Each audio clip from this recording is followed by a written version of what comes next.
Did you know that St. Luke's University Health Network, based in the Lehigh Valley, Pennsylvania, has been recognized by the U.S. government as the highest performing health system in the United States for quality? You heard right. St. Luke's #1 recognition affirms our status as the top leader among the most respected healthcare providers in the nation, including Houston Methodist and the Mayo Clinic. To state it simply, if you want to receive the best care when you go to a hospital, come to St. Luke's. The Larry Kudlow Show. Entertaining and informative on the Red Apple Podcast Network. So we got a whole bunch of things to talk about, money and politics. Maybe more money, more politics than money, but we'll see. Anyway, Liz Peek is here, fabulous Fox News contributor and syndicated columnist. And there's a chance Steve Moore will show up. We have an APB out for him. Who knows? So, Liz, just you and me. Just you and me. So I went, well, we did APB. We did Steve Moore, my God. I am here. Oh, very kind of you. WABC radio host of More Money, which pops up on many of these same radio stations right after this show. So I just want to read you. I just found this. I was thumbing through the New York Post, my favorite. Kamala Harris, all right? Big favorite of both of yours, I know. So she was on this podcast or something, Win with Black Women podcast. And she said that Democrats need to reconsider radical positions ahead of the 2026 midterm elections, including abolishing the Electoral College and packing the Supreme Court. By the way, there's nothing particularly new about that. Then Harris also suggested statehood for Puerto Rico and Washington, D.C., and fighting back against Republican-led states' redistricting efforts, blah, blah, blah. So now then I was thinking, Liz, the redistricting, the Virginia Democrats, so their state Supreme Court threw out their redistricting plan.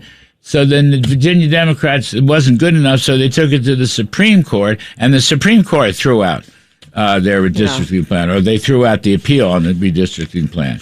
So that leads me to wonder, first of all, I don't know, maybe Democrats won't even listen to the federal Supreme Court, but aren't Republicans winning the redistricting battle pretty handily, and isn't this going to have some positive impact for the midterms? Well, I think the calculus is now that they've picked up or will be picking up 7-8 seats, something like that. Virginia was supposed to counteract Texas by giving Democrats 4 or 5 seats and by basically making the Democrat advantage there 11-1 instead of 6-5. So, Supreme Court has ruled it out. Of course, Democrats are furious, even though, Larry, they broke the rules. I mean, they didn't go about it in the way they were supposed to go about it. So the Supreme Court even refused to hear it, and there was no dissent on that. So it pretty much tells you it was a lost cause. But I really object to the idea, and you see it in the paper from all sides of the spectrum over and over again, that Donald Trump started this redistricting push. He didn't. It started in New York. Talk to Claudia Tenney or Nicole Malliotakis about it. They tried to get rid of Nicole Malliotakis' seat by completely redrawing the lines of the Staten Island district that she represents to include a lot of minority voters. I mean, that's about as blatant as you can get. And New York and my other states have voted, New York voters have weighed in time and time again to say they don't want the state redistricted except by an independent commission. That's supposed to be how it's done. So Democrats lost on that. But Trump isn't an idiot. He saw that they were going to try again and again, which is what they've done. So he went to Texas and say, hey, guys, why don't we do your state? Because that is not necessarily representative of the breakdown politically of your state.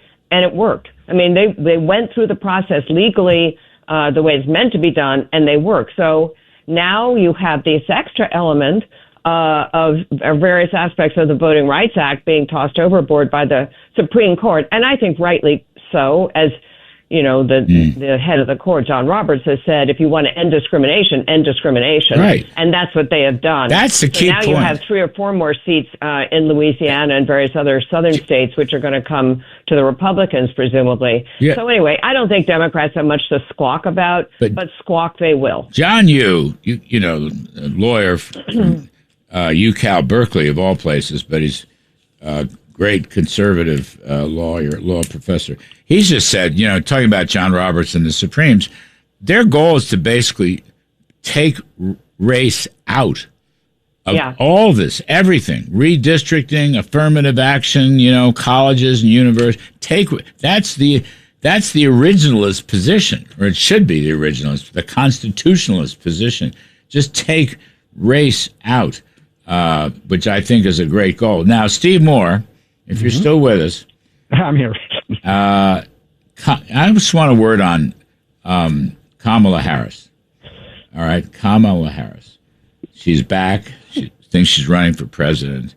How good would that be if Kamala Harris was the Democrat? Can you imagine? Right. I'm going to write her a check. I'm with you, buddy. I mean, I don't think I'm allowed to, but if I were, Judy, saintly wife, can write a nice check. I can't. But it's really quite amazing that she's still kicking around, and the whole crowd of them, Pritzker and her and Newsom, and I'm sure I'm missing Buttigieg. I mean, really? That's what this country has come to? Holy cow! It's hard. I don't know. It's hard to believe. Well, look, it's an indication of the radical left-wing takeover of the Democratic Party. And I think it's really important for Democrats to lose again in 2028. They probably lost the last 3 presidential elections. And remember what happened in the Reagan era, Larry, where Ronald Reagan ran against Jimmy Carter and won 41 states, and then they ran Walter Mondale against him, and he only won 49 states. And then they said, well, we'll get him in 1988, and of course we had a pretty weak candidate in George H.W. Bush, but he still beat Michael Dukakis. And finally, the Democrats said maybe we should move to the middle, and they very smartly nominated Bill Clinton, and they won. And it's important this is a very, very dangerous movement in the Democratic Party, what you were talking about, getting, all of these things about getting rid of the Electoral College, make Washington, D.C. and Puerto Rico a state, and just evade all of the rules that we've been put in place for 250 years is very scary. And it's this kind of situational ethics that the Democrats have that might makes right. And if we get into power, since we are morally superior than Republicans, we can do whatever we want. At first, I didn't think it was real. I woke up to this blinding light, and I was transported to another place. Pluto TV. Then I heard a voice. Come with me if you want to live. There were thousands of movies and shows, and they were all free. The truth is ours. It's just so beautiful. On Pluto TV, free streaming of Terminator 2, Fringe, Arrow, The 100, and The X-Files may cause excitement, loss of sleep, and sudden belief in extraterrestrials. No credit cards or alien encounters necessary. Pluto TV. Stream now, pay never. It's well said. The Reagan, you're right, it was Reagan, Bush. Bush was the weakest at the tail end, but he still won. Well, he basically won going away against Dukakis, who actually had a lead at one point. So let me raise another point, and this is a good money politics. J.D. Vance, very actively now, launching, running, executing this waste, fraud, abuse, and corruption, which I think is going to endear him to a lot of voters in both parties, for example. And I suppose it strengthens his presidential hand, but I'm just more interested in the substance of it. This is a great issue for the GOP. They should push it now in the midterm elections. Can we claw back? How much savings can we have, Steve? That kind of thing. Because it's huge. It's huge. And I agree with you. It's a great issue for J.D. Vance to advance, and he's done a great job with this. And all Americans are against waste in government, except the hard left, which, by the way, they're not even against getting rid of the fraud. I know. That's hard to They want the fraud. It's a great platform. Larry, I think it's a great program for Republicans for many reasons, including the fact that it really shows why having big government take over more and more of the public activities is really dangerous, because there is not efficient oversight. Money goes missing, like a lot of money goes missing, and it just sort of essentially leads to corruption. I mean, if you consider socialism a failed program in Venezuela, Cuba, and other places, it's because partly of the corruption of that program. And you could just sort of, there's a connect the dots. Light socialism also has light corruption, and we're seeing it in Minnesota, we're seeing it in other states, California, New York, et cetera, where they just don't care. They don't really care, and it's corruption that leads to politicians turning a blind eye to activities, which seems like what happened in Minnesota, where it's really impacting spending and tax policy and all kinds of things. So it's profound. It's not just a throwaway activity. This is a very big deal. And by the way, I credit Elon Musk with having kind of started this ball rolling. And as you know, I was hugely excited about Doge. I'm hugely excited about what Vance is doing. It should be done. Even the Biden administration said every agency should be looking at where the money's going missing, because, you know, there's just not enough oversight. So kudos to the government for focusing on this. You know, Steve, heaven forbid the Republicans should have some kind of clawback deficit reduction platform. Imagine that. Deficit reduction, reduce federal spending. I mean, it just it's fraud and it's corruption. But I think, you know, if you put it into more traditional macro politics, it's, you know, the size and scope of government. Liz is right. Big government socialism endemically breeds corruption. No question about that. But I would just go one step further from what Liz was saying. I mean, I want to see these people taken away in handcuffs and put in jail. I mean, they're stealing. This is robbery of them. And look, you guys start going into these, fake, daycare centers and so on, where there are no kids, and you take some of these people out in handcuffs. That'll be a deterrent. And it's amazing to me the Democrats, as I said before, they are defending the fraud. They think the problem is the whistleblowers, not the fraud people. That's how bad it has become. And remember, by the way, going back to Bill Clinton and even Barack Obama, and why did Bill Clinton have like make government work? All these, and some of them were. They're not. They were once for big government. They're for big and bad government. How about... can I say one other thing on this? There is a perception. I think there's a public perception that there's corruption everywhere. They look at Congress, where all these people are making, like Nancy Pelosi, so much money, and it's inconceivable she's not trading on inside information. They look at government programs, and they're riddled with fraud. It's a very demoralizing thing to the country to have all this stuff going on. I think really setting... no one's above the law here. I mean, setting yourself up to be the champion of the truth and cleaning this stuff out, I think that's a winning position. It is, but you got to institutionalize it, Steve, politically. In other words, you got to figure out a way. So you lay it out the way Elon Musk laid it out a year ago, and it was extremely popular. Liz is right. So now JD's come back with it, and it's going to be popular, I assume. But there's got to be a way to claw back. You're talking about jail. Okay, I appreciate that point. But fiscally speaking, you've got to figure you got to figure out a way to claw it back and make that and talk about it in those terms. See, because it has a way. It's like an electronic wave. It comes and goes. All right, so with Elon, everyone loved what Elon was doing. $500 billion plus. I remember I interviewed him almost a year ago, a little more than a year ago, and he talked about $500 billion. What happened to that? What happened to that? $500 billion over 10 years or times 10 years? Where? I don't want JD's thing to do this. We vent our anger. You throw them in jail, and then what? We still have a $2 trillion budget deficit. Follow me? Yeah, well, I would. I don't know if you saw Liz and Larry, the really, really good editorial in the Wall Street Journal this morning about California's fraud. Yes, and they're covering for everything, under Medicaid, baselifts, and all this stuff that has nothing to do with health. Well, people are walking out of hospitals healthier than they went in. Yeah, exactly. And the miracle, miracle, right? And look, there's the General Accounting Office, which is the federal government audit, found $200 billion in fraud in food stamps and Medicaid, and that's just the fraud they found. So that probably means the numbers. And they all drove Rolls Royces to the food stamp place. It makes people mad. It does make people. It makes me mad. I mean, that stuff. Whoever it was buying Lamborghinis and stuff. Yeah, good Lord.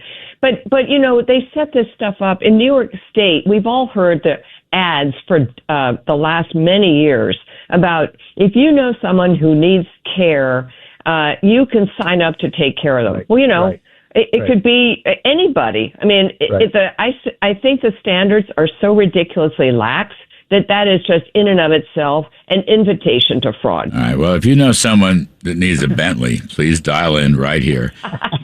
I got to take a quick break. We're rocking and rolling. Liz Peek and Steve Moore. Steve's show's coming up right after this show on most of these same radio stations. I'm Kudlow. We'll be right back. The Larry Kudlow Show on the Red Apple Podcast Network.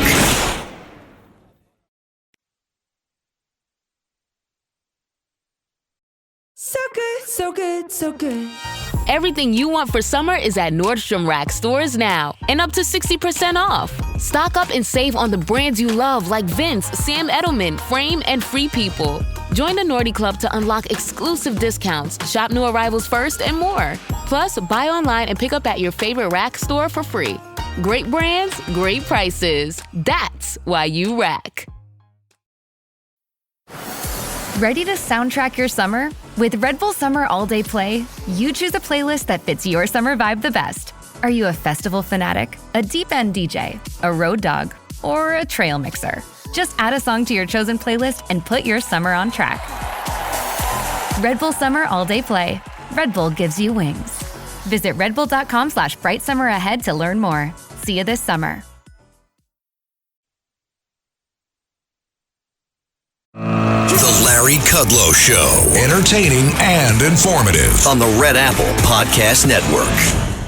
By the way, just a wee bit of breaking news. Israel Defense Forces kill chief Hamas architect of October 7th terror attacks, which is awfully good news. Awfully good news. Anyway, we're here with Liz Peek, Fox News contributor, and Steve Moore, of his many credits, but his radio show, More Money, cooks up right after this show on most of these same radio stations.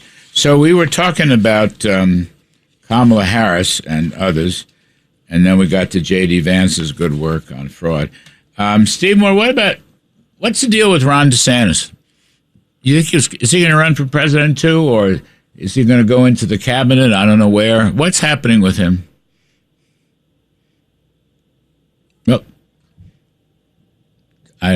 We lost. I'll ship it right over to Liz. I don't know what happened to Steve Moore.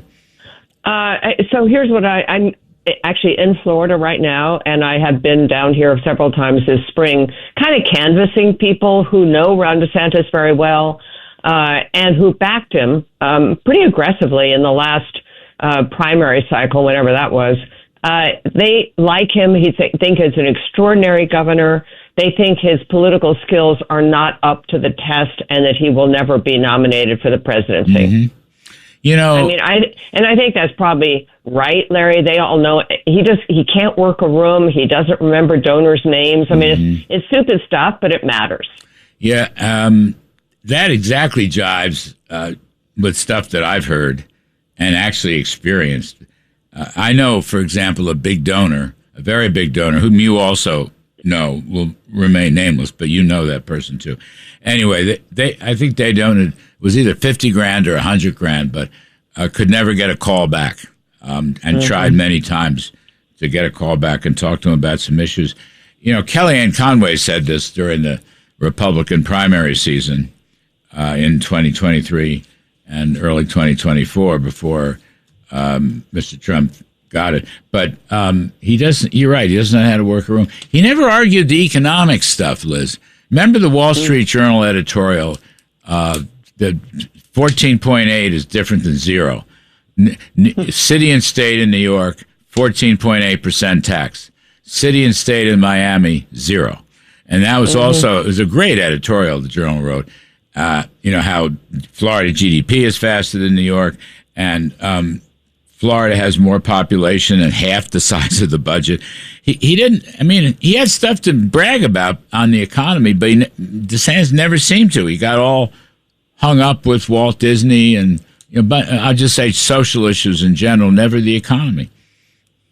I think that's true. We had him speak, meaning National Review, had him speak at a meeting in Palm Beach in November, and it was all about the economy, and it was very, very good. People said it was the best speech he'd ever given, and it gave some people, some supporters, hope that he might actually run. But Larry, I think it would be awesome to see him come in as Attorney General. And also, there has been talk that he could be on the Supreme Court. He is a lawyer. He is an immensely smart and measured person. I think he would be a very, very good person in that role. If an opening comes up, I'm sure he will be considered. That's interesting, though, the November speech you referred to. Because that was I said so many times during 2023, when everyone was saying how strong DeSantis was, and he was strong coming off a re-election, but he never, ever talked about the economy. And I said he's getting too tied up with Walt Disney and all the punishments, and he had a good case for it. So you're saying he's learned, or he's now more adept on it. Oh, I think, and I think as this huge migration of wealth has taken place from blue states to red states, and Florida, obviously one of the great beneficiaries of that, it has become a bigger talking point. You're right. New York City has a $125 billion budget, bigger than the entire state of Florida. Florida has 24 million residents. New York City has 8. Right. That is sort of, in a nutshell, what's wrong with New York and what's right about Florida. They've kept their spending under control. But it's not just that. When they had hurricanes in Florida, he fixed what was broken. He's an amazing governor. So I hope he has a spot going forward. I think he's terrific. The Larry Kudlow Show on the Red Apple Podcast Network.